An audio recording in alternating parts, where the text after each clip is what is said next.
All right, in this video, I'm gonna cover how to send a text message from your Android phone, but I'm going to send it using the computer. These two things are not connected. I'm just charging the phone right now. All right, so the app we're using is called Traccar SMS Gateway.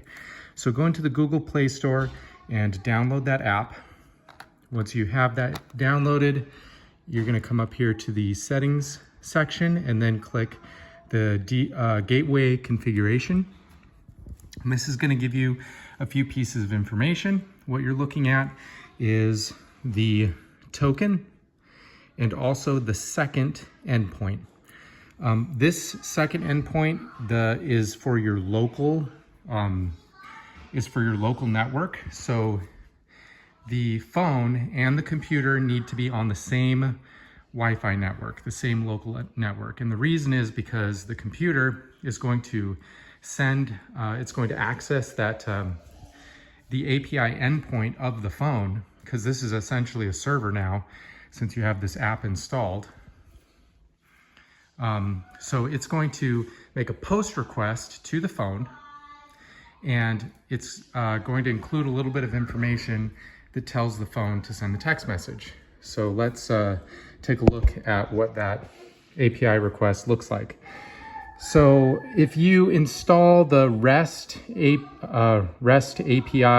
plugin in VS Code, you're going to be able to open up a new text document, doesn't matter what it is, what you call it.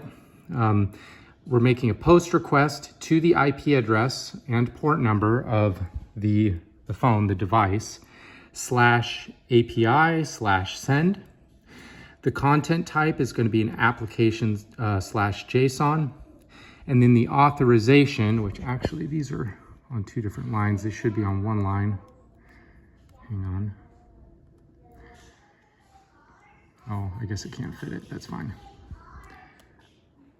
Yeah, so it's the authorization, and this is the token that you found on your phone. You're going to notice that there's two different tokens. The token that you're going to use is the shorter one because you're using your local network. This phone and this computer, like I said, are on the same local network.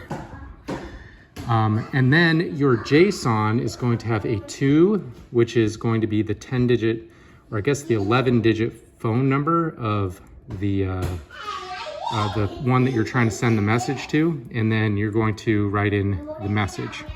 Okay, so let's select this. We're going to do a command,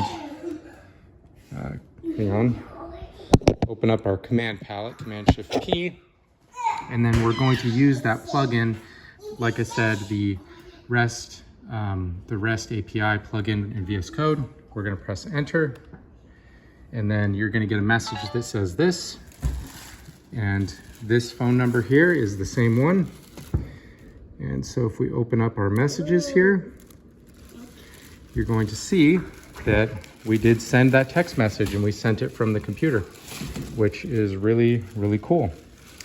Anyways, yeah, so that's how you do it. One of the problems that I ran into is that this authorization code, a lot of times you're supposed to write the word bearer to kind of indicate what sort of token it is, but it has no token indication at all.